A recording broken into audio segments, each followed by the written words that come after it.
सहनावतु सहनौ भुनक्तु सह वीर्यं करवावहै तेजस्विनावधीतमस्तु मा विद्विषावहै। ओम शांति शांति शांति। न्याय दर्शन की 116वीं कक्षा, आपका स्वागत है। शब्द की अनित्यता का परीक्षण चल रहा है और उसमें शब्द की अनित्यता सिद्ध करने के लिए जो 3 हेतु दिए गए थे सिद्धांति की ओर से, उन तीनों का क्या कह के खंडन किया था, कौन बताएंगे?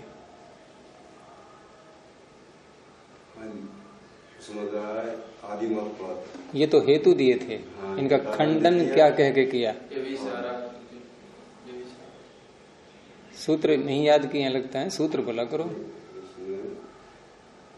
न घटाभाव सामान्य नित्यत्वाद अनित्येश्व, ये सूत्र जो आ रहा है ना। चलो सूत्र नहीं भी याद आ रहा है तो उसमें कही हुई बात का पता होना चाहिए कि आदिमत्व का खंडन किया घटाभाव को दिखा करके। आगे बोलो, अब तो मैंने प्रारंभ कर दिया। हाँ, इंद्रिय तत्व का जो है इस हेतु का खंडन किया। जाति सामान्य शब्द बोल कर, और कृतकवद उपचार का नित्य पदार्थों में भी ऐसा प्रयोग, प्रदेश शब्द का प्रयोग देखा जाता है। उसके बाद फिर उनका एक एक का पूर्व पक्षी के द्वारा जो खंडन में 3 बातें बताई गई थी, उनमें से एक एक का अब उसका उत्तर दिया है सिद्धांति ने।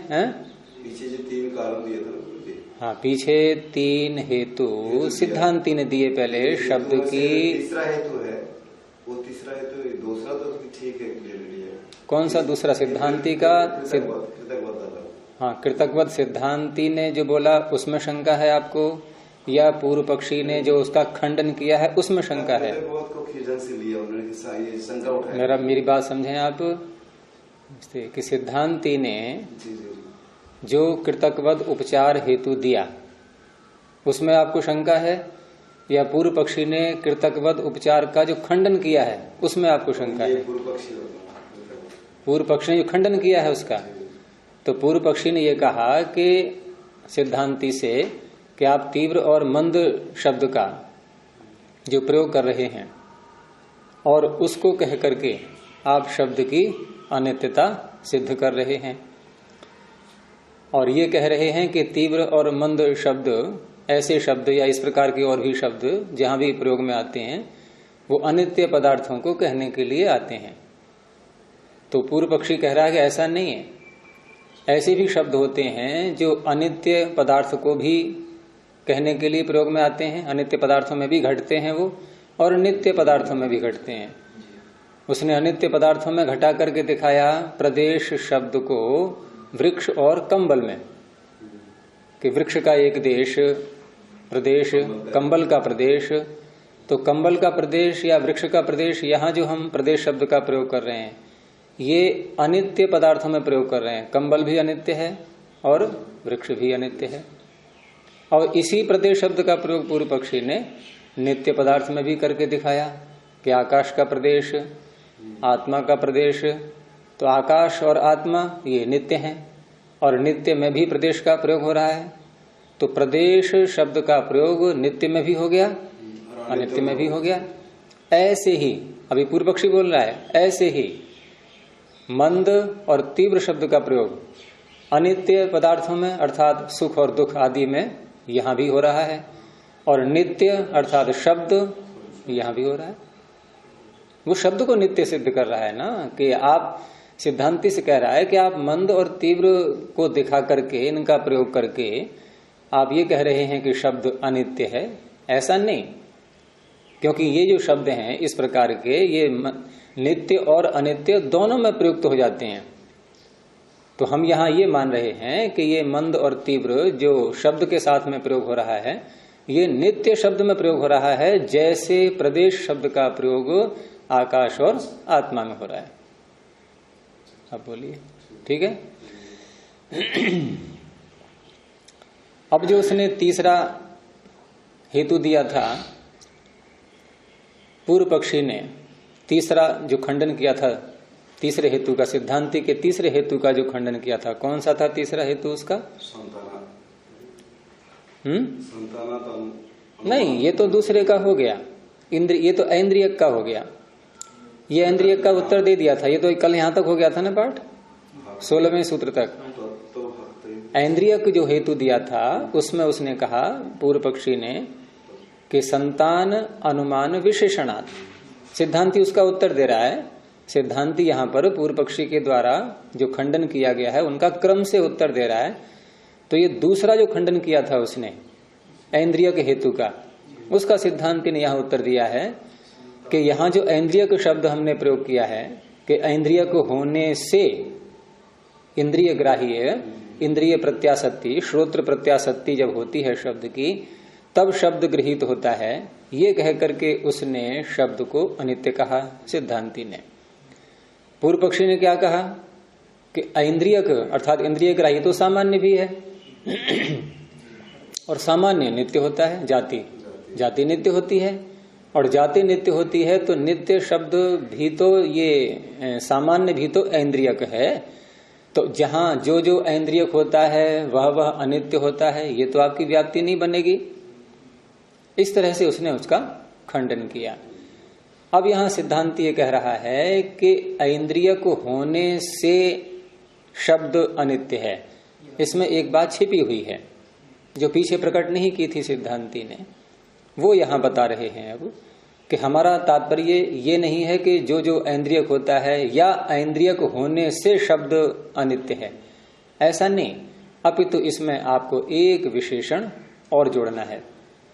वो विशेषण कौन सा है? संतान के अनुमान का। ये विशेषण जोड़ करके अब अनित्यता सिद्ध की जाएगी। तो संतान अनुमान विशेषण अर्थात संतान के अनुमान से हमें पता लगा कि शब्द अनित्य है। अब संतान के अनुमान से पता लगा, ये इस वाक्य को पूरा करने के लिए या इस जानकारी को पूरा करने के लिए हमें श्रोत्र इंद्रिय भी लानी पड़ी, क्योंकि श्रोत्र ने शब्द को ग्रहण किया था और उत्पत्ति अन्य स्थान पर हुई। कहां? जहां संयोग हुआ। दारू और परशु का जहां संयोग हुआ, संयोग जहां हुआ, शब्द की उत्पत्ति वहां हुई। और यदि अभिव्यंजक होता दारू और परशु का संयोग, तो नियम यह है कि जहां अभिव्यंजक वहीं पर अभिव्यंग्य अर्थात अभिव्यक्त होने वाला पदार्थ, उनका समान देश होता है, उनका देश समान होता है। जहां अभिव्यंजक वहीं पर अभिव्यंग। अगर देश की भिन्नता हो गई तो इसका अर्थ है कि ये अभिव्यंजक नहीं है। लेकिन ऐसा यहां है नहीं। जहां दारू परशु का संयोग हुआ है, क्या शब्द वहीं पर है? शब्द को हमने सुना कानों से, और कानों से सुना है तो इंद्रिय से हम जब विषय ग्रहण करते हैं वहां सन्निकर्ष अर्थात प्रत्याशक्ति होनी चाहिए, और ये प्रत्यक्ष है। यहां इसको सिद्धांत पूर्व पक्षी भी नहीं निषेध कर सकता इस बात का कि कानों से शब्द नहीं सुना जाता, ये वो भी नहीं कहेगा। अब जब यहां श्रोत्र ने ग्रहण किया है, प्रत्याशक्ति हुई है, तो प्रत्याशक्ति शब्द जहां उत्पन्न हुआ था वहां से चलने के बाद होगी अथवा वहीं रहते रहते हो जाएगी, क्योंकि श्रोत्र हमारा दूर है, शब्द दूर स्थान पर उत्पन्न हुआ है, यानी श्रोत्र का देश भिन्न है और शब्द का देश भिन्न है। अब भिन्न देश में, जैसे मैंने कहा था कि दो पहलवान हैं, जब वहां जो अभिभव की बात आई थी पीछे, और दोनों दूर दूर हैं, तो एक दूसरे का अभिभव कर पाएंगे? तो वहां भी यही सिद्ध हुआ था कि ये संतान हो रहा है। अभिभव को दिखा करके भी संतान को सिद्ध किया गया था। यहां उस बात को न उठा करके ऐसे कह दिया कि श्रोत्र से शब्द गृहीत हुआ है, ये सिद्ध है। और गृहीत तब होगा जब श्रोत्र तक शब्द आएगा, और शब्द आएगा तो शब्द, क्योंकि आपने कहा, पूर्व पक्षी से कह रहा है, आपने कहा कि ये अभिव्यंग्य है, अभिव्यक्त हुआ है, तो इसमें फिर समान देश में रहना चाहिए संयोग के। लेकिन यहां से चल करके आया है, ये चला कैसे है वो बाद में बताएंगे। चल करके आई तो निश्चय हो गया ना। और यदि ये अभिव्यंग्य होता तो जहां संयोग है वहीं रहता ये। जैसे प्रकाश जहां होता है वहीं रूप प्रकट होता है, जहां प्रकाश नहीं है वहां रूप प्रकट नहीं होता। ये नियम है। वही नियम यहां भी लागू होना चाहिए यदि ये संयोग अभिव्यंजक है तो। लेकिन ऐसा यहां हो नहीं रहा है। यहां शब्द श्रोत्र के समीप में आ रहा है। स्पष्ट आ रहा है समझ में? तो श्रोत्र के समीप में शब्द आ रहा है तो गति तो हुई। अब गति, क्योंकि शब्द गुण है, गुण में गति होती नहीं, लेकिन शब्द तो यहां तक आया है, तो उससे फिर अनुमान हुआ कि ये संतान है। एक शब्द ने दूसरे को उत्पन्न किया, दूसरे ने तीसरे को, तीसरे ने चौथे को, ऐसे क्रम से होते होते श्रोत्र तक आया। तो यहां श्रोत्र प्रत्यासक्ति अर्थात इंद्रिय को होना, ये भी जोड़ना होगा शब्द। दूसरा संतान का अनुमान, ये और जुड़ेगा इसमें, ये विशेषण और बन जाएगा। अर्थात संतान होते हुए शब्द ऐन्द्रियक है। केवल ऐन्द्रिय के हेतु इतना नहीं काम करेगा। क्या जोड़ा जाएगा उसमें विशेषण? संतान का, संतान विशेषण जोड़ा जाएगा उसमें।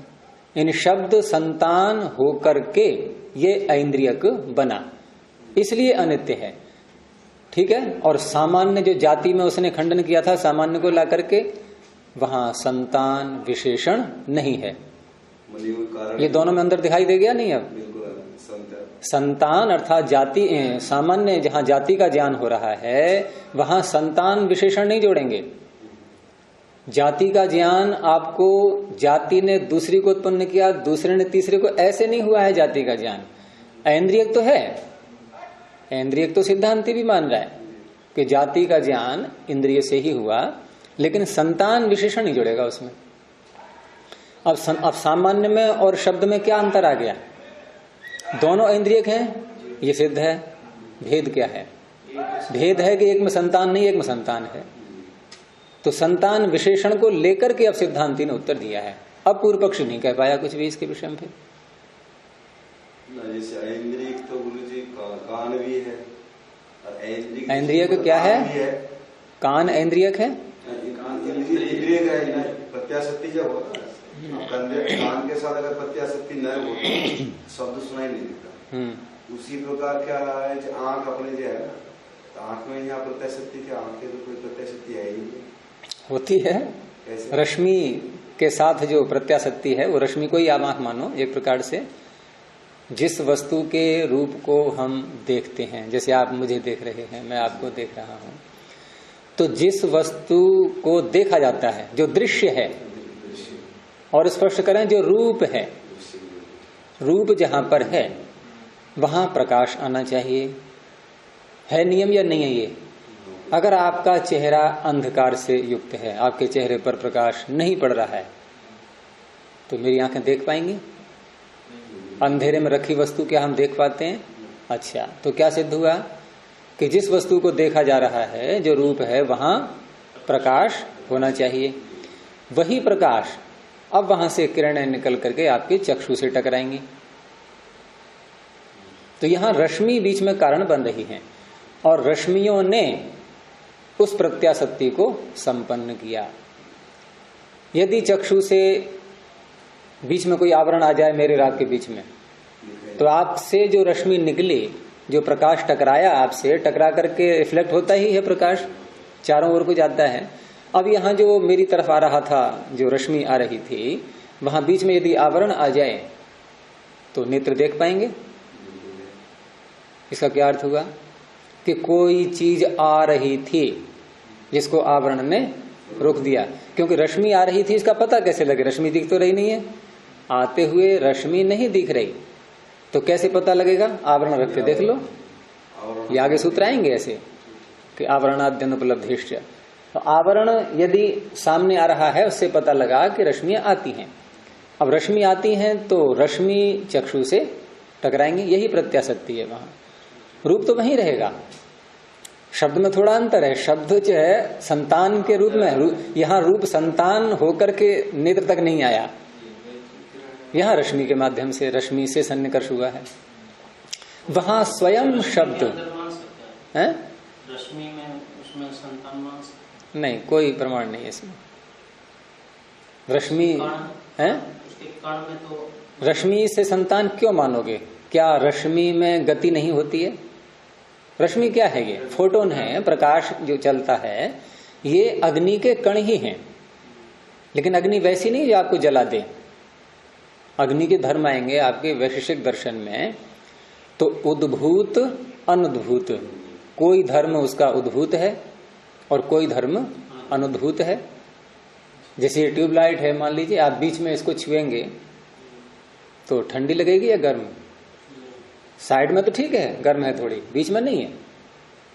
लेकिन प्रकाश तो है बीच में है? आप यहां ये सब देख रहे हैं, प्रकाश है कि नहीं है? आप छुओ, कोई वस्तु गर्म है क्या?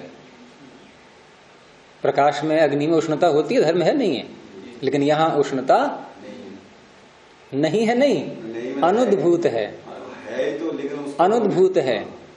कहीं उष्णता अनुभूत होती है, कहीं रूप यानी कि प्रकाश अनुभूत होता है। जैसे पानी है, गर्म है, आप छुए उसको, उष्णता हुई। उष्णता क्या है? ये उद्भूत। क्या वही गर्म जल हम अंधेरे कमरे में ले जाएं, प्रकाश करेगा वो? क्यों नहीं करेगा? अग्नि है तो उसमें, अग्नि का धर्म प्रकाश है, तो वहां प्रकाश अनुभूत है। कहीं दोनों उद्भूत हैं। तो इस तरह से अलग अलग प्रकार से देखेंगे। तो यहां जो जो प्रकाश आ रहा है रूप वाली वस्तु से, प्रकाश नेत्रों तक जो आ रहा है, ये प्रकाश क्या है? अग्नि के कण हैं। तो अग्नि के कणों में गति होती है, वहां हम संतान क्यों मानेंगे? शब्द में संतान क्यों कहना पड़ा? क्योंकि गुण है ये, और अग्नि गुण नहीं है, द्रव्य है। रूप गुण जो है वो भी अग्नि है। रूप गुण, उसको अग्नि कैसे? रूप तो गुण है, अग्नि कैसे? रूप अग्नि क्यों होगी? रूप से अग्नि नहीं नहीं, रूप से अग्नि नहीं, अग्नि अलग है। अग्नि का गुण रूप है, रूप अग्नि रूप का आश्रय है। रूप गुण से अग्नि की उत्पत्ति हुई है ना? रूप गुण से, रूप तन मात्र से, रूप गुण से नहीं, वो तन मात्र बोलते हैं उसको, वो तन मात्र है, वो अलग विषय हो जाएगा। तो इस तरह से यहां शब्द के साथ में संतान शब्द और जुड़ेगा। संतान का अनुमान हुआ है, ये इसमें विशेषण और जुड़ गया है। और ये विशेषण सामान्य के साथ नहीं है, जाति के साथ नहीं है। इसलिए अब जाति वाले जो बात उठा करके खंडन किया था पूर्व पक्षी ने, वो खंडन निरस्त कर दिया सिद्धांती ने। अब तीसरा एक और रह गया था, क्या? कृतकवद उपचार। अब उसका खंडन कर रहे हैं आगे। तो ये जो कहा कि उसकी भूमिका बना रहे हैं सूत्र की, 17वें सूत्र की, कि यद्यपि नित्येषु अपि अनित्यवद उपचारा, अर्थात ये जो आपने कहा था, कौन कह रहा है ये? नहीं, ये वाक्य कौन बोल रहा है? सिद्धांती बोल रहा है पूर्व पक्षी से, कि ये जो आपने कहा था कि नित्य पदार्थों में भी अनित्य के समान व्यवहार देखा जाता है। प्रदेश शब्द को उसने अनित्य वृक्ष और कंबल में घटाया, उसी प्रदेश शब्द को आकाश और आत्मा में घटाया। तो अनित्य में भी घटा दिया, लेकिन नित्य में भी प्रयोग कर दिया उसका। तो ये सिद्धांती कह रहा है कि ये जो आप कह रहे थे कि नित्य पदार्थों में भी अनित्य जैसा व्यवहार हो जाता है, और उसके आधार पर आपने शब्द को साथ में जो कृतकवद हमने उपचार कहे के जो हेतु दिया था, उसका आपने खंडन किया था। तो उसका कहते हैं कि ना, ऐसा नहीं है। सूत्र बोलेंगे आगे, कारण द्रव्यस्य प्रदेश शब्देन अभिधानात् नित्येषु अपि अव्यभिचार इति। अंत में जो कहा है कि अव्यभिचार, व्यभिचार नहीं है। जो हेतु सिद्धांती ने दिया था अपने हेतु के विषय में कह रहे हैं कि उसका व्यभिचार आप नहीं कर पाए हो। आपने जो प्रदेश शब्द का प्रयोग नित्य अनित्य दोनों में दिखाया है और उसको कह करके आप ये कह रहे हो कि नित्य पदार्थों में भी अनित्य जैसा व्यवहार हो रहा है, ऐसा नहीं। वहां प्रदेश का अर्थ ही दूसरा है। क्या है अर्थ? तो सूत्र में कहा कि कारण द्रव्यस्य प्रदेश शब्देन अभिधानात्। प्रदेश शब्देन, प्रदेश शब्द के द्वारा किसका अभिधान होता है? कारण द्रव्य का। जैसे वृक्ष का प्रदेश, कंबल का प्रदेश, अन्य किसी वस्तु को ले लें, कागज का कोई कोना, वस्त्र ले लिया, कुछ भी ले सकते हैं।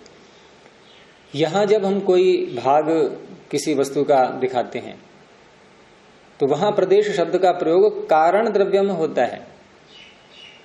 अर्थात जिन घटक पदार्थों से द्रव्य का, वस्तु का निर्माण हुआ है और हमने थोड़ा सा भाग उसका लिया, वो उसका कारण है, वो कारण द्रव्य है। कारण द्रव्य का कथन होता है प्रदेश शब्द से। तो प्रदेश शब्देन कारण द्रव्य से अभिधानात्। इसी को पहले भाष्य में देखिए, इतने हिस्से को, कि एवं, क्योंकि उसने दिखाया था आकाश में और आत्मा में है, तो कारण द्रव्य का प्रदेश शब्द के द्वारा कथन होने से नित्य पदार्थों में, जो पूर्व पक्षी ने खंडन किया था नित्य पदार्थों में उसका व्यवहार करके, तो वहां कह रहे हैं कि नित्य पदार्थों में जो कारण द्रव्य का कथन हो रहा है प्रदेश शब्द के द्वारा, इसके द्वारा अव्यभिचार, व्यभिचार नहीं हो पा रहा है। अब भाष्य में देखिए कि एवं आकाश प्रदेश, आत्म प्रदेश, यही तो दो लिए थे उसने पीछे नित्य पदार्थ को कहते हुए। इति न अत्र आकाशात्मनोः कारण द्रव्यम अभिधीयते। वृक्ष में और कंबल में, वहां तो सिद्धांती और पूर्व पक्षी दोनों का एक मत है, अर्थात दोनों ही अनित्य हैं, दोनों अनित्य मान रहे हैं। सिद्धांती भी मानता है और पूर्व पक्षी भी। लेकिन वहां जो प्रदेश शब्द का प्रयोग हुआ है वृक्ष में और कंबल में, वहां कारण को कहने के लिए प्रयोग हुआ है। जिस वृक्ष के एक प्रदेश को हम बोल रहे हैं वह वृक्ष का कारण है। और भी कारण हो सकते हैं, आप कुछ भी बोल दीजिए, कोई सा हिस्सा बोल दीजिए उसका, वो सारे उसके कारण ही बनेंगे। जितने भी भाग हैं किसी पदार्थ के, वो सब उस पदार्थ के कारण हैं। क्यों? घटक द्रव्य हैं वो। जैसे कोई घड़ा है और उसका कोई भी छोटा सा हिस्सा हम ले लें कि देखो ये इसका एक भाग है, कोई निशान बना दिया हमने उस पर। अब वो जो भाग है उसका, वो उसका घटक द्रव्य ही तो है घड़े का, और घटक द्रव्य कारण होते हैं। तो कारण का कथन हुआ है वहां, लेकिन ऐसा कारण का कथन आत्मा में और आकाश में नहीं हुआ है। अच्छा, उसमें घटक और जो है जो स्वरूप में अभी बना हुआ है वो तो एक ही तो है, फिर उसको हम घटक पूरा घड़ा नहीं है।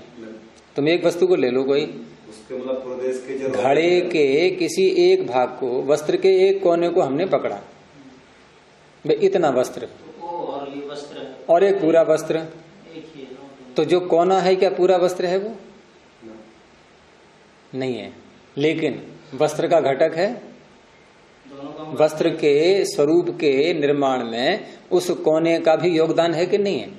उस वस्त्र के एक भाग का उस पूरे वस्त्र के निर्माण में योगदान है या नहीं? इसलिए कारण हो गया वो। जैसे हम कपड़ा खरीदते भी हैं तो काट करके देता है व्यक्ति, काट करके देता है तो एक नया अवयवी उत्पन्न हो गया। अभी पीछे अवयवी का प्रकरण आ चुका है पूरा। तो उसी को जो काट के देता है वो अंश होता है। हाँ, वो अंश है उसका। कपड़ा लेना देना, ये कपड़ा लो, ये कपड़ा दो, इस प्रकार व्यवहार होता है। और जो पूरा थान का थान रहता है उसमें भी वही, उसमें भी होता है। दोनों तो एक ही हो गए ना। कहाँ हो गए? जो पूरा थान है वो अलग अवयवी, ठीक है। अब वस्त्र काट के ले लिया हमने, वो अलग अवयवी। अब एक अवयवी के का किसी प्रदेश को पकड़ो, काटना नहीं है यहाँ। हमने काट दिया इसीलिए काट लेंगे तो नया अवयवी बन जाएगा।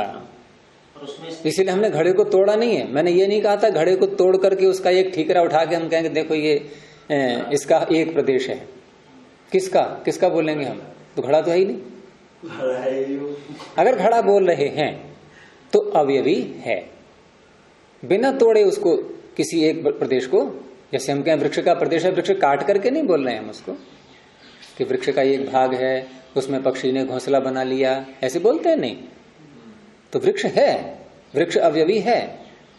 तो थान को काट दिया, नया वस्त्र निकला है, वो अलग अवयवी हो गया। अब उसके प्रदेश को देखेंगे तो उसमें से भी काट दिया तो बन गया अवयवी नया। नहीं काटेंगे तो दो कहाँ है? अब तो एक है वो। अच्छा, एक थान कहोगे दो थान कहोगे उसको?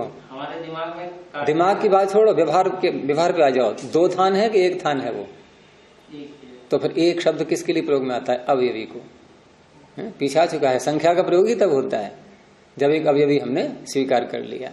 अगर दो थान है तो इसका अर्थ हमने काट दिया है, या दो थान अलग अलग हैं भाग कर दिए हमने काट के, तो नए नए अवयवी बन गए, सभी अलग अलग। उनमें से किसी एक प्रदेश को देखेंगे। अब यहाँ आकाश को या आत्मा को काटा नहीं गया है। यहाँ ये दिखा रहे हैं कि यहाँ जो प्रदेश शब्द का प्रयोग है इसका अर्थ कारण द्रव्य है ही नहीं।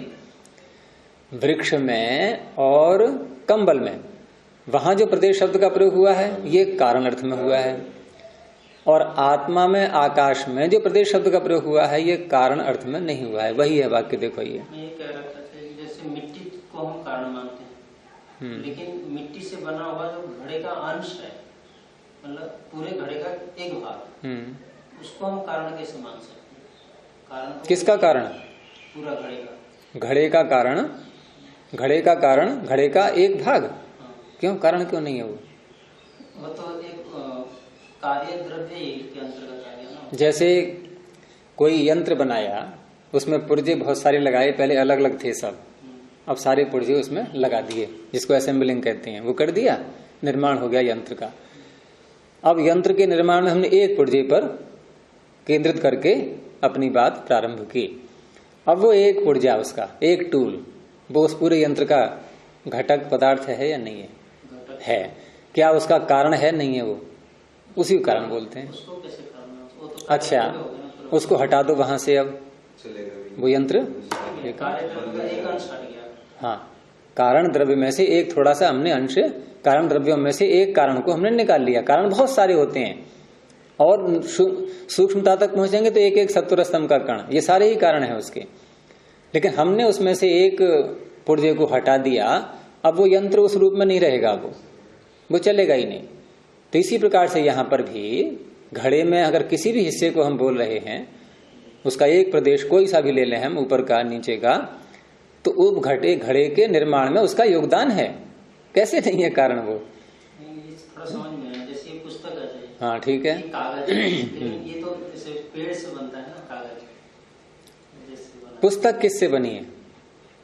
अच्छा, वस्त्र किससे बनता है? तंतुओं से। वहां रेशा बोलते हैं क्या? अब हम क्या तंतु किससे बना? तो रेशे से। क्रम से पीछे को हटो, यदि हम तुम एकदम पहुंच गए कि कागज तो वृक्ष से बना है। अगर कागज वृक्ष से बना है तो कागज पे बात कर रहे हैं, पुस्तक की बात नहीं कर रहे हो। तो बात प्रारंभ करो, कहां से करोगे प्रारंभ अपनी? पुस्तक से या कागज से? पुस्तक। अब पुस्तक पर ही रहना, पुस्तक पर ही रहना। हाँ, अब ये कारण है इसका, पुस्तक का ये कागज कारण है। इसको तो ये पूरे का पूरा कार्य द्रव्य मानेंगे ना पुस्तक के लिए। हाँ, ये कार्य द्रव्य है पूरा का पूरा। तो एक भाग भी कार्य द्रव्य ही होगा ना। एक भाग कार्य द्रव्य किसी और चीज का होगा, उसका कारण दूसरा होगा, लेकिन इस पुस्तक का कारण एक कागज हो गया। अब कागज का कारण पीछे हटेंगे, फिर उसका कारण, फिर उसका कारण, फिर उसका कारण। तो एक अवयवी को पहले पकड़ना है कि हम चर्चा कर किसकी रहे हैं और किसके कारण खोज रहे हैं। हम कागज के कारण खोज रहे हैं या पुस्तक के कारण खोज रहे हैं? नहीं, इसको शब्दांतर मात्र लग रहा है मुझे तो। क्यों शब्दांतर लग रहा है? पुस्तक शब्द पे रहो और पुस्तक के कारणों को पकड़ो। क्योंकि हम पूरा जब एक को इकाई को जब हम कार्यद्रव्य में, हाँ, वो अवयवी हो गया, पूरा एक पुस्तक अवयवी हो गया। एक अंश को भी तो अवयवी मानते हो, क्या होते हैं कार्यद्रव्य मानना। एक अंश कार्यद्रव्य किसी और कारण की दृष्टि से है। कार्य बोलते ही कारण, ये सापेक्ष शब्द है। कार्य अगर बोला है हमने तो कारण बोलना ही होगा। यदि हम एक कागज को कार्य बोल रहे हैं, हमारा ध्यान पुस्तक से हट गया है, अब हम कार्य जब बोल रहा है तो उसका कारण खोजेंगे। अभी हमने पुस्तक को कार्य द्रव्य माना है, जब पुस्तक को कार्य द्रव्य मानेंगे उस अवस्था में कागज उसका एक पन्ना ये कारण द्रव्य हो गया। अब उसको हमने कार्य द्रव्य माना, अब वो किससे बना है उस कारण पर जाएंगे। फिर वहां भी हमने पकड़ लिया कि ये भी कार्य है। तो जब तक हम द्वैण तक नहीं पहुंच जाएंगे तब तक कार्य द्रव्य ही होते रहेंगे। यदि हम उसको परमाणुओं का सिद्धांत मान लें तो भी वो सारा समूहों का समूह सारा ही तो कार्य करेगा। सारा समूह तो नाम देंगे ना उसका कोई, उसी को बोलते हैं अवयवी। समूह और अवयवी तो बहुत चर्चा पीछे हुई, तुम नहीं थे उस कक्षा में क्या? ये तो बहुत विस्तार से कई दिन चला है ये कि समूह को बोले हम या अवयवी बोले। पूर्व पक्षी अवयवी नहीं मानता था, वो कहता था समूह है सारा, ये तो व्यवहार चलेगा ही नहीं उससे। तो ये प्रथम पंक्ति में यही कहा गया है कि एवं आकाश प्रदेश आत्म प्रदेश, यहां जो हम दोनों में प्रदेश शब्द का व्यवहार कर रहे हैं, इति न अत्र आकाशात्मनो कारण द्रव्यम अभिधीयते यथा कृतकस्य। यहां आकाश और आत्मा द्विवचन है, षष्ठी, दोनों में दोनों का कारण द्रव्य नहीं कहा जा रहा है। किससे? प्रदेश शब्द से। यथा जैसे कृतक का कारण प्रदेश कहा जाता है, कृतक का जो प्रदेश है वहां व्यवहार करते हैं प्रदेश का, तो वहां जैसे हम कारण द्रव्य बोलते हैं, इस प्रकार से यहां आत्मा का प्रदेश, आकाश का प्रदेश, यहां आत्मा का और आकाश का कारण नहीं कहा जा रहा है। वो प्रदेश कारण द्रव्य नहीं है, ये व्यवहार ऐसा नहीं है। अब प्रश्न किया कि कथम ही अविद्यमानम अभिधीयते। ये प्रश्न हो गया कि जो अविद्यमान है, जो विद्यमान नहीं है, उसका फिर अभिधान, उसका कथन कैसे हो जाता है? जब ये यहां पर आकाश और आत्मा का कारण होता ही नहीं, तो प्रदेश शब्द का अभिधान, उसका कथन कैसे हो गया? उसी को स्पष्ट किया कि अविद्यमानता च, ये जो प्रश्न उठाया गया है, प्रश्न को ही आगे खोला है कि अविद्यमानता च प्रमाण तो अनुपलब्ध है। उन्हीं पुष्टि कर रहे हैं उसकी अपने प्रश्न की। पहले कहा कि अविद्यमान का कथन कैसे हो जाता है, क्यों? क्योंकि अविद्यमान जो पदार्थ होता है, अविद्यमानता, वो किसे कहते हैं कि प्रमाणता अनुपलब्ध है। प्रमाण से जब अनुपलब्धि होती है, अर्थात उपलब्धि नहीं होती, सभी प्रमाणों का प्रयोग करके देख लिया, फिर भी वस्तु की, पदार्थ की उपलब्धि नहीं हो पा रही है, तो इसी का नाम होता है अविद्यमानता। और जो अविद्यमान है उसका कथन कैसे कर दिया आपने? फिर वही व्यक्ति बोल रहा है किम तरही तत्र अभिधीयते। तो आप यहां पर प्रदेश शब्द से कह क्या रहे हैं फिर? क्योंकि पूर्व पक्षी तो ये मान रहा था कि ये है तो नित्य ही आकाश और आत्मा, लेकिन प्रदेश शब्द का प्रयोग यहां नित्य में भी अनित्य जैसा हो रहा है। अर्थात प्रदेश को कारण ही मान रहा है, यानी कारण रूप में ही हो रहा है, लेकिन उस जैसा कारण है नहीं, उसका प्रदेश कारण नहीं है। उसका आत्मा का प्रदेश आत्मा का कारण हो, या आकाश का प्रदेश आकाश का कारण हो, क्योंकि खंड उसके होते नहीं, लेकिन फिर भी वैसा व्यवहार उस जैसा हो रहा है। और वृक्ष और कंबल जैसा, हाँ, कि वैसा व्यवहार वहां हो रहा है। तो आकाश का कारण क्या है? आकाश को नित्य मानाना है। अभी यहाँ नित्य मान करके चलो, तभी समझ में आएगा विषय। ये आकाश और आत्मा, ये नित्य, न्याय और वैशेषिक, इसको नित्य मान करके अपनी बात को प्रारंभ करते हैं। ठीक है। अच्छा, नित्य अगर कार्य रूपा होता तो कारण रूपा होता। हाँ, कार्य होता, नित्य है तो इसलिए उसका, हाँ, उसका प्रदेश बनेगा नहीं, प्रदेश बनता नहीं है। और प्रदेश का अर्थ किया है इन्होंने सिद्धांति ने, कारण द्रव्य। तो कारण द्रव्य है नहीं वहां, तो पूर्व पक्षी ने कहा जब कारण द्रव्य नहीं है तो आप प्रदेश शब्द का प्रयोग कर कैसे रहे हैं फिर आत्मा के और आकाश के साथ में? हैं? तो वही प्रश्न आगे उठाया, किम तरही तत्र अभिधीयते। आप प्रदेश शब्द से फिर कह क्या रहे हैं यहां? तो वो आगे उत्तर है, ये सिद्धांत है उत्तर में कि संयोगस्य अव्याप्य वृत्तित्वम। यहाँ अल्प विराम लगा लीजिए। संयोगस्य, और कैसा संयोग? तो आगे विशेषण दिया उसका, अव्याप्य, नहीं विशेषण नहीं, विशेषण तो ये बनेगा अव्याप्य वृत्ति। अव्याप्य वृत्ति कैसे करेंगे समास इसमें? अव्याप्या वृत्ति ही यस्य, व्याप्त होने योग्य वृत्ति नहीं है जिसकी, वो कौन है? संयोग। तो संयोग के अव्याप्य वृत्तित्व को कहा जा रहा है किसके द्वारा? प्रदेश शब्द के द्वारा। जैसे हम यहां बैठे हुए हैं सभी, अब किसी एक को ले लो तो वह आत्मा के अर्थात परमात्मा के किसी प्रदेश में है या नहीं? मैं बैठा हूं परमात्मा के पूरे परमात्मा में हूं या किसी एक प्रदेश में उसके? मंत्र भी आता है, एतावान अस्य महिमा अतो ज्यायांश पुरुषः पादोस्य विश्वाभूतानि त्रिपादस्यामृतम दिवी। तो ये पाद कहां से बन गए उसके? हमने कहा कि ये सारा ब्रह्मांड ईश्वर के एक पाद का अर्थ प्रदेश, भाग, चौथाई भाग हो गया प्रदेश।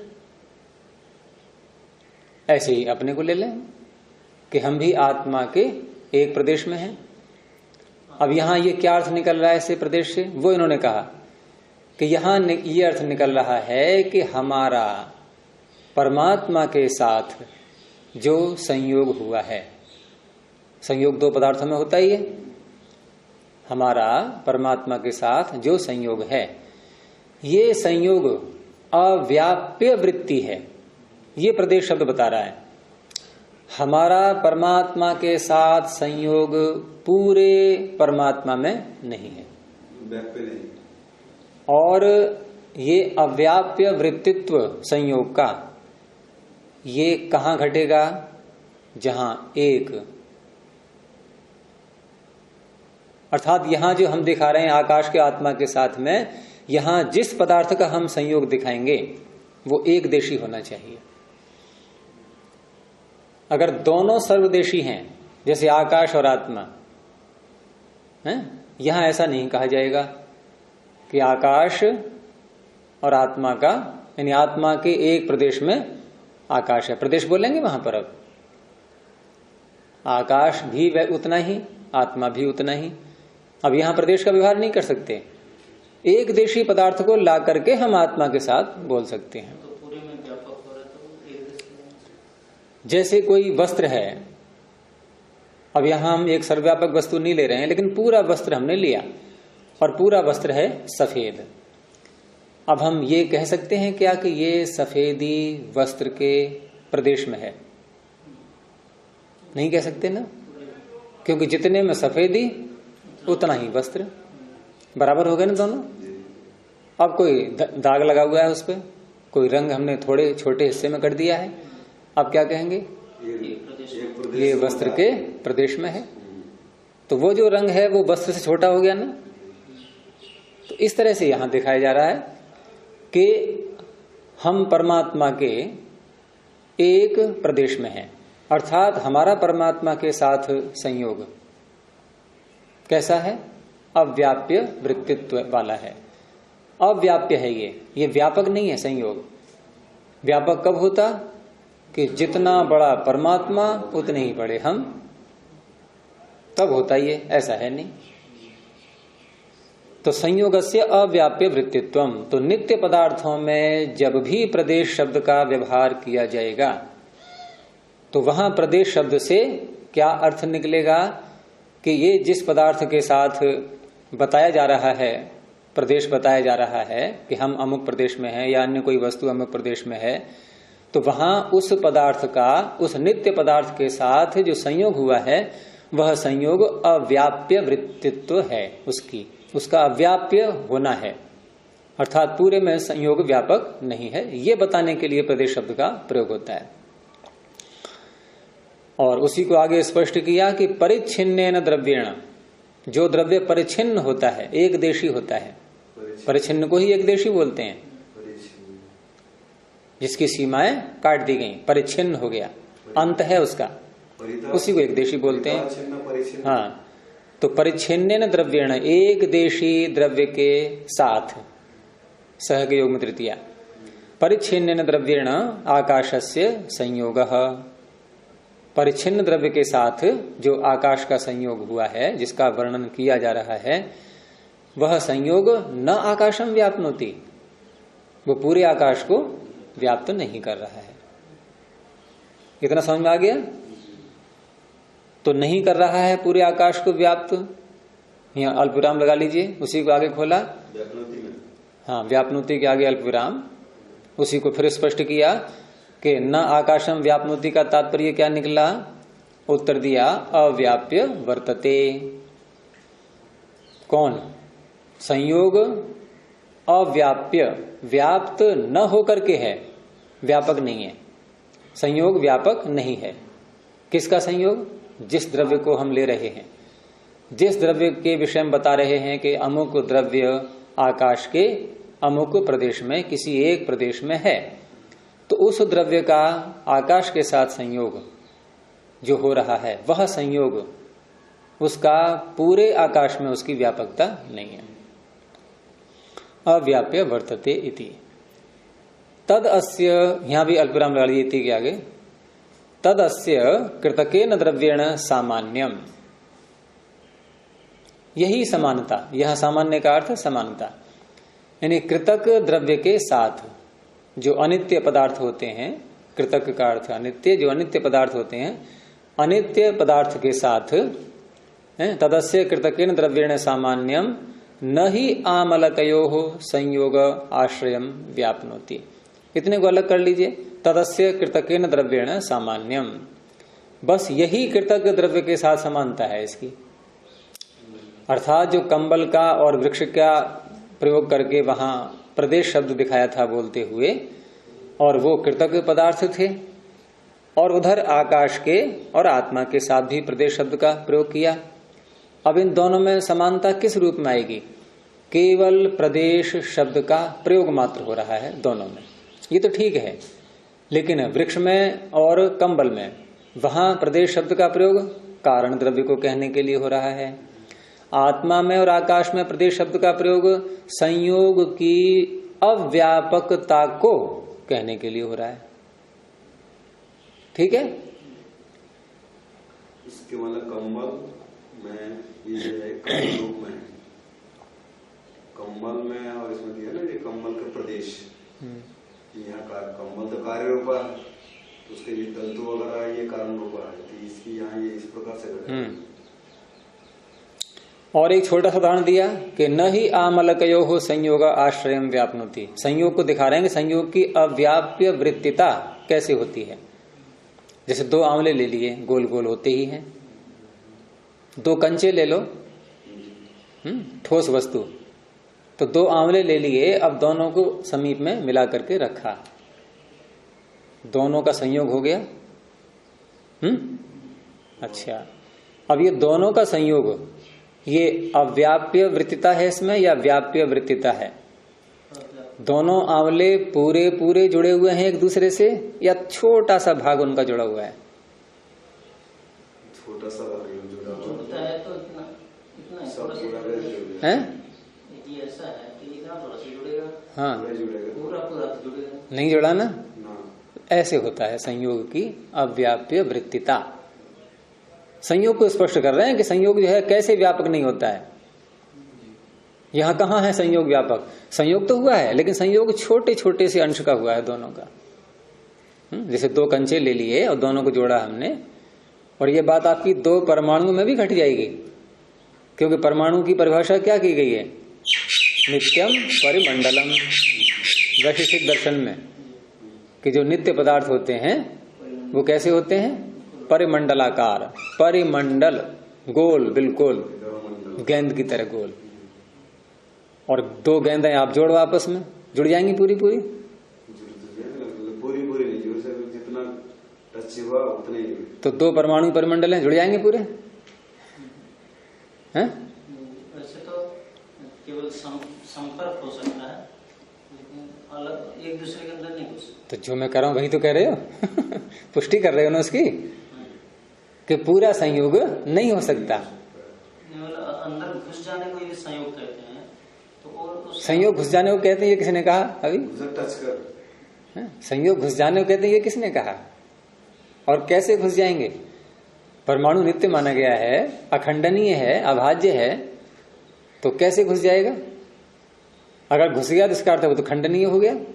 लेकिन यहाँ खंडनीय पदार्थ भी ले लो, 2 आंवले ले लो, अब यहाँ आंवले को हम जोड़ रहे हैं, संयोग दिखा रहे हैं, वहीं तक रहना है, उसको पिचकाना नहीं है। ईश्वर का अथवा हमारा जो संयोग होता है वो अलग प्रकार है, उसका संयोग ईश्वर और हमारा जो संयोग है अथवा चलो ठीक है, हमारा और ईश्वर का संयोग ऐसा है कि ईश्वर हमारे में व्यापक है पूरा, आंवले व्यापक नहीं है। हमारा ये तो कहना है कि दोनों आंवले बिल्कुल अलग अलग स्थान को घेरे हुए हैं। एक आंवला जिस स्थान को, एक आंवला जितने स्थान को घेरे हुए है, दूसरा आंवला क्या पहले वाले आंवले के घेरे हुए स्थान में से कुछ स्थान ले रहा है? एक 2 आंवला जुड़ा आपस में, जिसके जितना हिस्सा, जितना पार्ट उसमें लगा उतना। मेरा प्रश्न ये नहीं है, मेरा प्रश्न यह है कि एक आंवले ने जितना स्थान घेरा हुआ है आकाश में, अब दूसरा आंवला ले लो आप, तो दूसरे आंवला ने जो स्थान घेरा, उस स्थान में क्या पहले वाले आंवले के द्वारा घेरे हुए स्थान में से कुछ स्थान आ रहा है? नहीं आ रहा है। दोनों अलग अलग हैं बिल्कुल, ठीक है, दोनों अलग अलग हैं। लेकिन अब आत्मा में और परमात्मा में आ जाओ, या शरीर ले लो, हमारा शरीर परमात्मा के एक प्रदेश में है, तो परमात्मा के एक प्रदेश में है, तो शरीर जितना स्थान घेर रहा है, और परमात्मा भी स्थान घेर रहा है, तो जितना स्थान शरीर घेर रहा है, क्या परमात्मा ने उस स्थान को भी घेर रखा है? घेर रखा है ना। अब ये आंवले वाली बात यहां नहीं घटेगी, आंवले के दोनों के स्थान पृथक पृथक हैं। अच्छा, अब ठीक है कि परमात्मा ने उतना स्थान भी घेर रखा है जितना स्थान शरीर ने घेरा हुआ है, लेकिन परमात्मा के कितने प्रदेश ने वो स्थान घेरा हुआ है? छोटे से प्रदेश ने, क्योंकि हमारा शरीर छोटा है, हमारा शरीर छोटा है। तो अब हम क्या कहेंगे कि हमारा शरीर परमात्मा के एक प्रदेश में है। और ये कह करके हम क्या कहना चाह रहे हैं, सिद्धांति क्या बता रहा है कि यहाँ प्रदेश शब्द का अर्थ उसका कारण द्रव्य नहीं, यानी वो अंश परमात्मा का, जितने अंश में हम आ रहे हैं, हमारा शरीर आ रहा है, वह अंश परमात्मा का कारण द्रव्य नहीं है वो। तो वही इसने कहा था कि फिर आप कह क्या रहे हो संयोग इससे, प्रदेश शब्द से, किम तत्र अभिधीयते, यहां फिर आप कह क्या रहे हो? तो इन्होंने कहा कि हम ये कह रहे हैं कि संयोग हमारे शरीर का जो परमात्मा से संयोग हुआ, ये संयोग व्यापक नहीं है पूरे परमात्मा में, बस ये दिखाना है, इसलिए प्रदेश का प्रयोग हो रहा है। यहाँ कारण द्रव्य को बताने के लिए प्रयोग नहीं हो रहा है, और वहां वृक्ष में और कंबल में कारण द्रव्य को बताने के लिए प्रदेश का प्रयोग हुआ था। तो ये अंतर दिखा करके सिद्धांति पूर्व पक्षी का खंडन किया जा रहा है।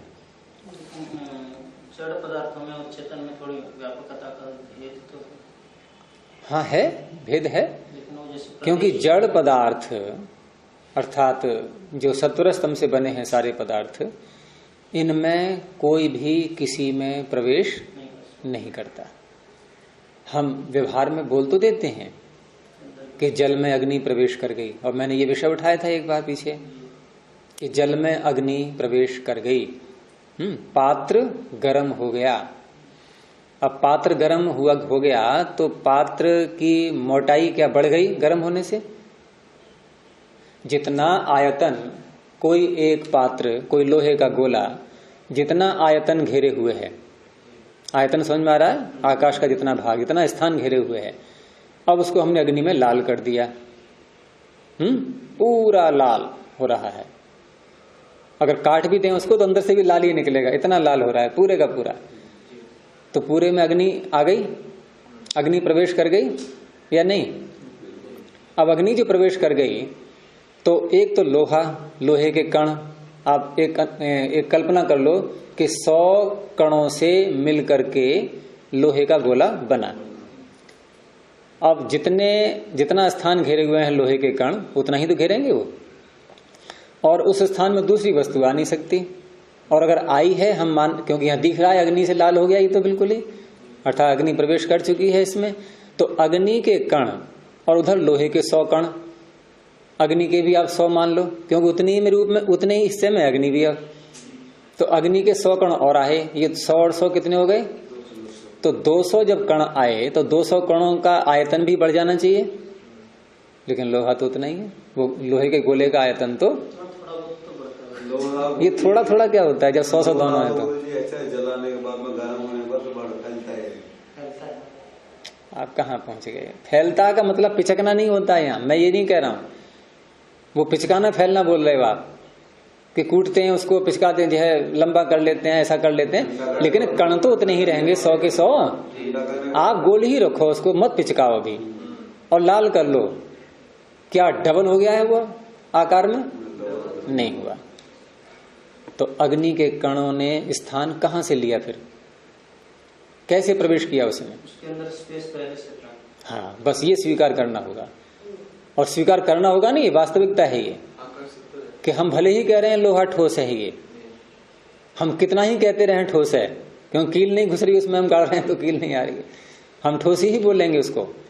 है हीरे का उससे भी ज्यादा शोध, तो कम ठोस ज्यादा ठोस, ये प्रयोग कैसे हो पा रहे हैं आप बताओ?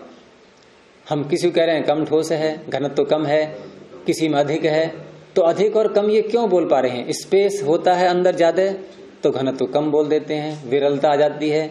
स्पेस अंदर कम हो रहा है, हमने घनत्व बढ़ गया है ऐसा बोलेंगे, यही तो होता है ना।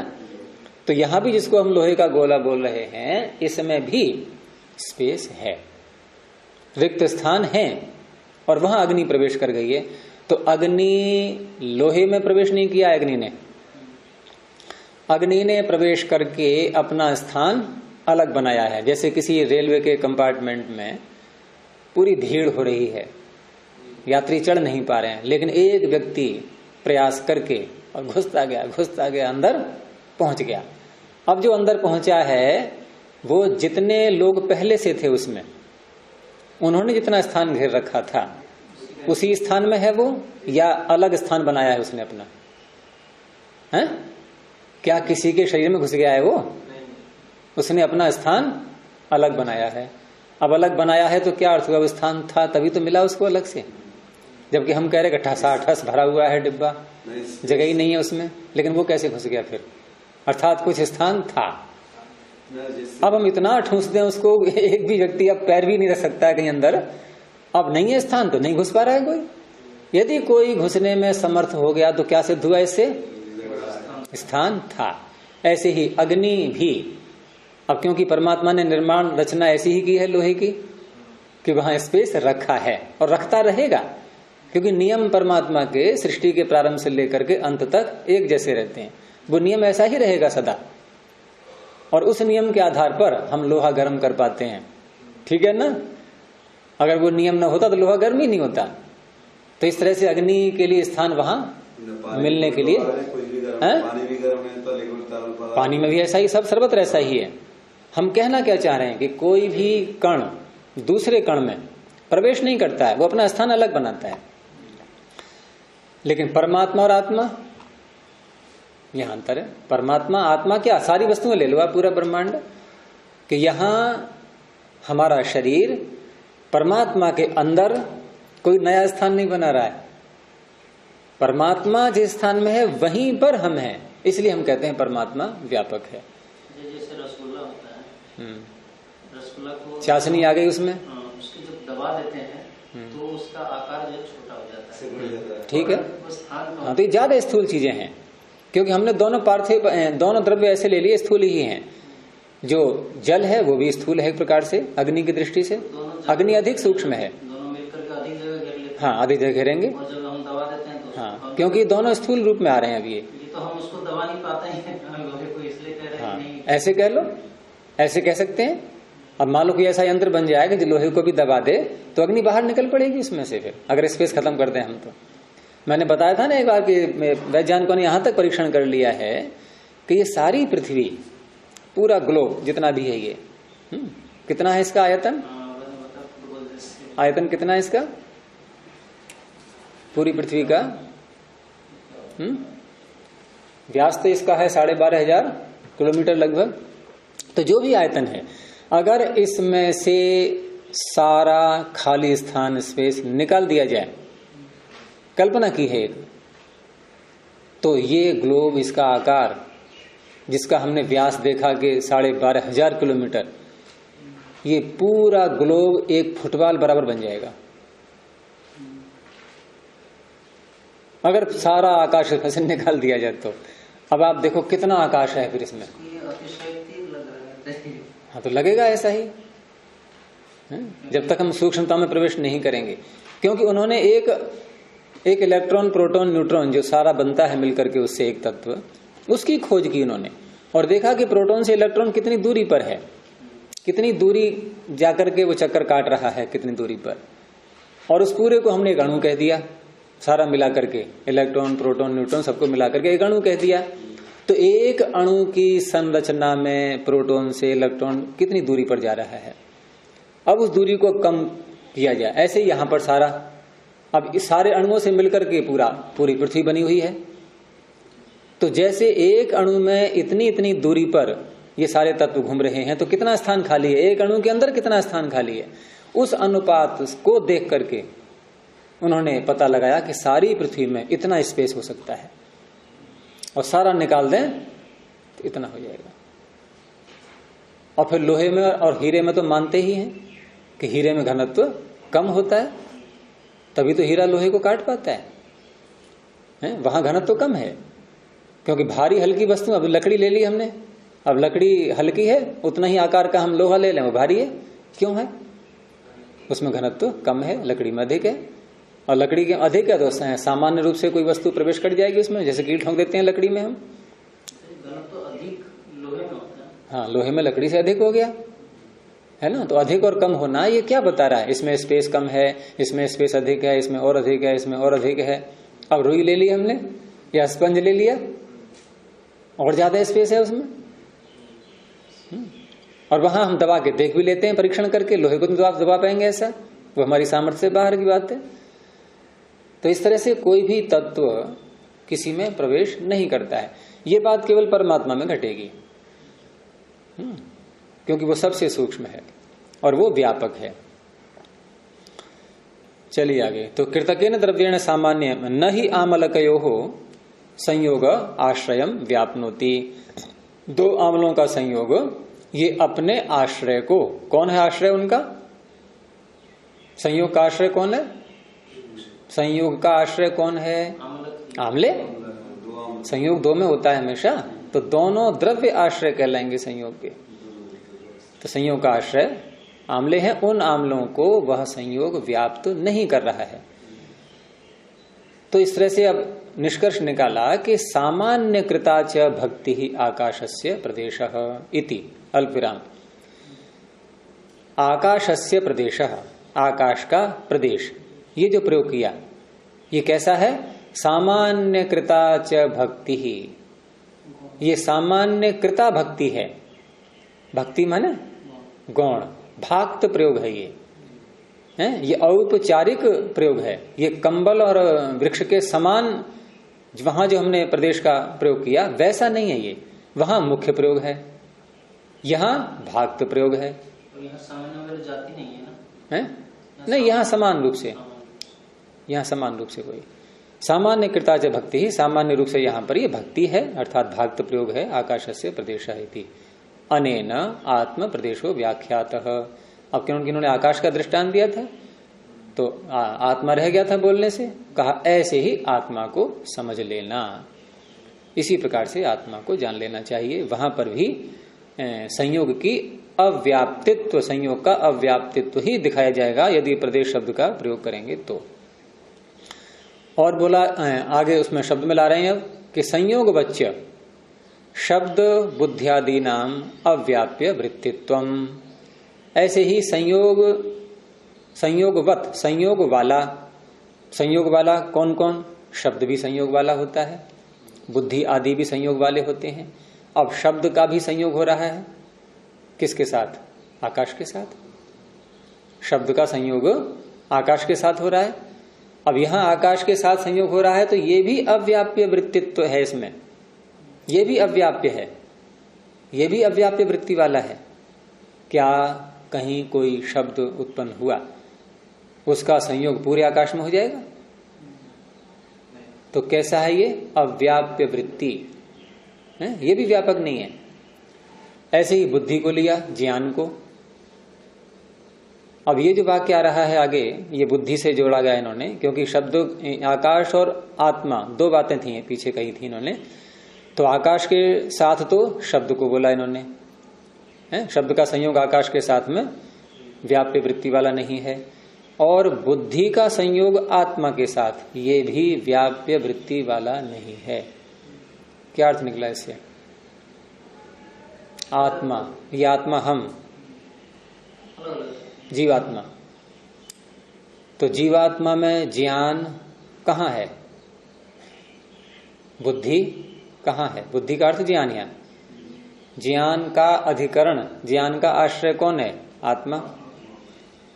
ज्ञान का आश्रय, जैसे संयोग का आश्रय भी दो आंवले दिखाए थे और वो संयोग पूरे आंवलों में नहीं था, ऐसे ही आत्मा में ज्ञान का संयोग, आत्मा में, जीवात्मा में ज्ञान का संयोग, तो ये संयोग अव्याप्य वृत्ति वाला है, ऐसा ये बता रहे हैं।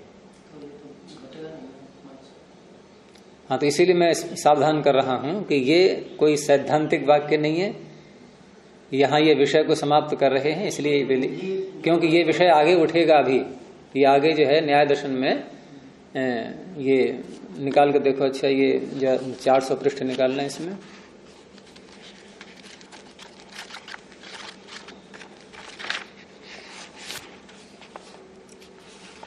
बुद्धि जो पदार्थ है तो उसको ले लेंगे तो वहां तो घट जाएगा।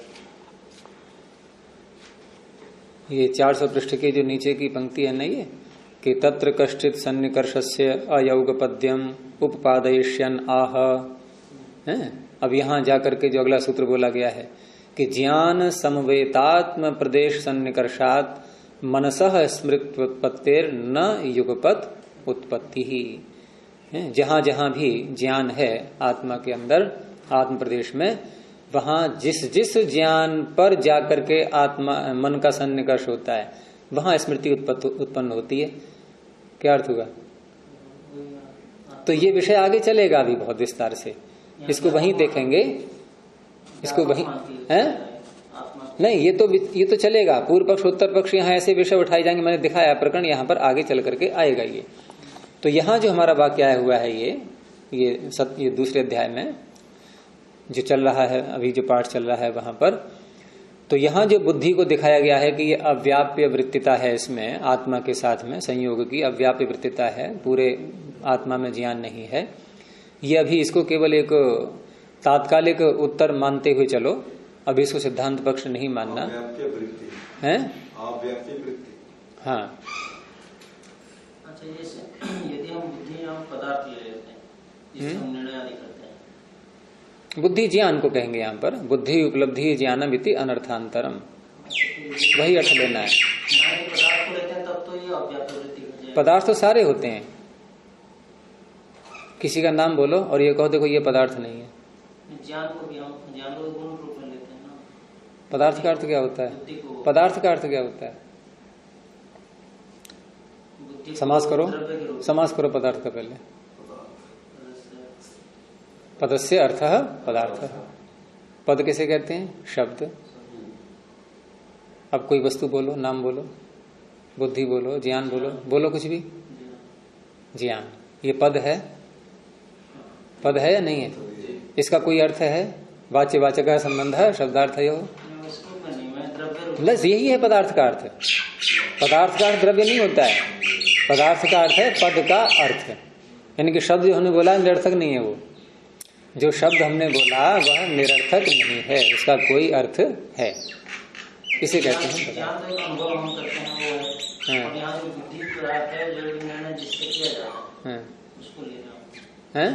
जिससे निर्णय हम करते हैं हाँ, वो बुद्धि नामक होता है, जिस महत्व को कहते हैं। वो साधन हो गया, वही। जिससे निर्णय करते हैं, ये साधन। तो यदि वो और यहाँ है ज्ञान, यहाँ है ज्ञान, ये बुद्धि का अर्थ ज्ञान लेते हैं और उसका आश्रय आत्मा।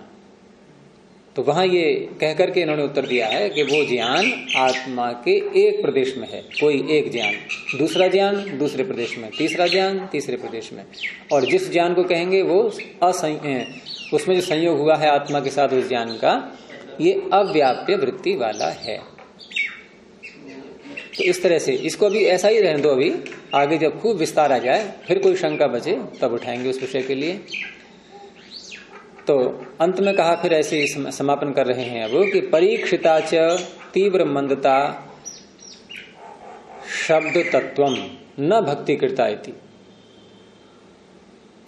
तीव्र मंदता परीक्षिता, जिसका परीक्षण अब तक हो गया चर्चा करते करते। तो परीक्षिता च तीव्र मंदता शब्द तत्वम, यही वास्तव में ये शब्द तत्व है, शब्द का तत्व, शब्द का स्वरूप। तो शब्द का स्वरूप में ही तीव्र और मंद शब्द आएगा। यानी तीव्र और मंद जो हम बोल रहे हैं ये शब्द के स्वरूप में ही आएगा कि शब्द ही तीव्र हुआ है, शब्द ही मंद हुआ है, और मंद और तीव्र शब्द हुआ है तो उत्पत्ति उससे सिद्ध हो रही है। क्योंकि नित्य पदार्थों में तीव्र मंदता नहीं बोली जाएगी। न भक्ति करता, ये भक्ति करता नहीं है, ये भाक्त प्रयोग नहीं है। तीव्र और मंद का प्रयोग ये भाक्त प्रयोग नहीं है शब्द के साथ में, औपचारिक।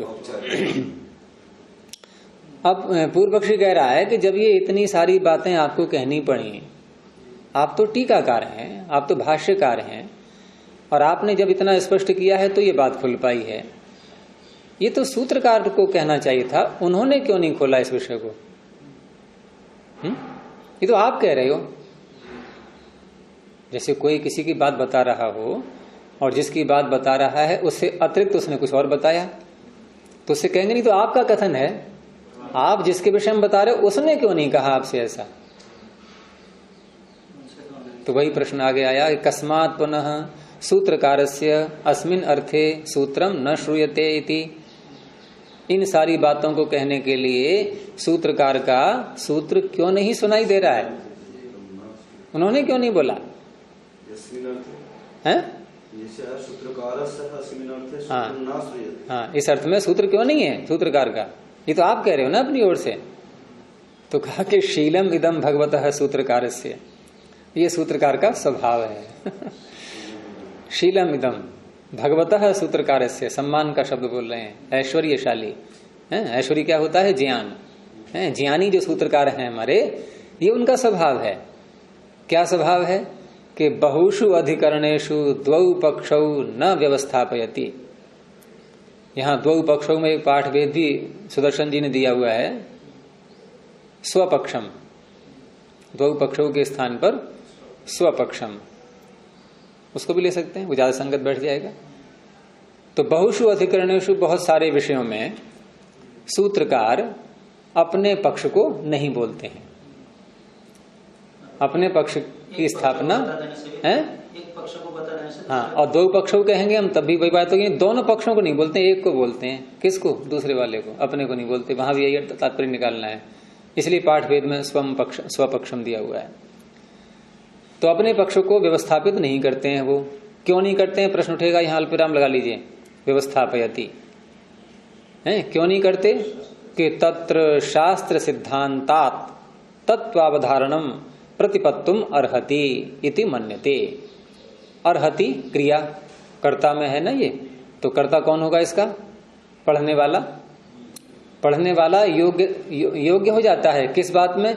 कि शास्त्र के जो सिद्धांत बता दिए गए हैं, जो अब तक निकले हैं शास्त्र के सिद्धांत, उस सिद्धांत से तत्व का अवधारण, वास्तविकता का निश्चय अध्येता प्रतिपत्तुम अर्हति, वो जान सकता है। इति मन्यते, ऐसा शास्त्रकार मानते हैं। अर्थात ये बातें जान लेगा अध्येता। तो वो शास्त्र का सिद्धांत कौन सा है जिससे ये बात जानी जाएगी? तो कहा कि शास्त्र सिद्धांतस्तु न्याय समाख्यातम शास्त्र सिद्धांत क्या है? न्याय समाख्यातम अनुमतम, न्याय से जिसका समाख्यान कर दिया गया है ऐसा अनुमत। अनुमत का तात्पर्य अनुमान, अनुमान प्रमाण। तो न्याय समाख्यातम अनुमतम, जो न्याय समाख्यात अनुमान है उसके आधार पर ये जान लिया जाएगा। और अनुमान कैसा होता है? कहा बहुशाखम अनुमानम, बहुत विस्तृत है, बहुत शाखाएं हैं इसकी। तो उन बहुत सी शाखाओं में से किसी एक शाखा से अध्येता ये सिद्धांत निकाल लेगा, निश्चय कर लेगा, जान लेगा। इसलिए सूत्रकार हर बात को ऐसे नहीं खोलते हैं? क्योंकि वो ज्ञानी सूत्रकार अध्येताओं को भी बुद्धिमान मान करके चल रहे हैं। वो ये नहीं समझ रहे हैं कि मैं मूर्खों को बता रहा हूं, बिल्कुल वो जान रहे हैं अध्येता भी बुद्धिमान है, वो निकाल लेंगे। मैंने बहुत से सिद्धांत बता ही दिए हैं उनको, उन्हीं सिद्धांतों में से एक अनुमान भी है, और अनुमान बहुत शाखाओं वाला होता है। तो उसी अनुमान का प्रयोग करते हुए वात्स्यायन जी ने ये बातें बताई हैं। ये कहना चाह रहे हैं कि हम भी कोई शास्त्र के सिद्धांत से विपरीत नहीं बोल रहे, हम भी अनुमान का प्रयोग कर रहे हैं। और सूत्रकार ने ऐसा मान लिया था कि अध्येता अनुमान प्रमाण प्रयोग करके और पता लगा लेगा, इसलिए उन्होंने सूत्र इस विषय में नहीं बनाया है। चलो ये तो खैर एक कथन है वैसा। हाँ, कहीं कहीं थोड़ा विनोद में आ जाते हैं ये वात्स्यायन जी भी, है ना। तो वैनोदिक उत्तर है ये। हम उसको ये कह सकते हैं कि ठीक है कि कोई भी शास्त्र का रचना करता है तो सारे पहलुओं पर नहीं ध्यान जाता है, कभी कभी इसमें कोई समस्या नहीं है, ऐसी मनुष्य हैं, हो जाता है ऐसा। लेकिन जितना कहा जा रहा है वो गलत नहीं होना चाहिए, बस जो नहीं कहा है उस पर आपत्ति नहीं। जितना कहा है वो यदि गलत होगा तो फिर अज्ञानता कही जाएगी उनकी, वो ज्ञान पूर्वक कहा है उन्होंने। तो ये इस तरह से यहां उत्तर दे दिया गया है।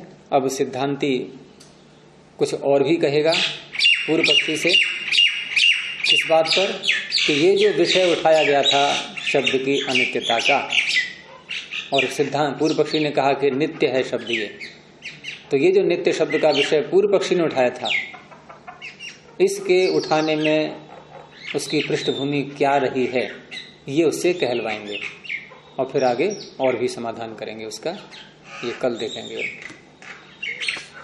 प्रणोध्वनि।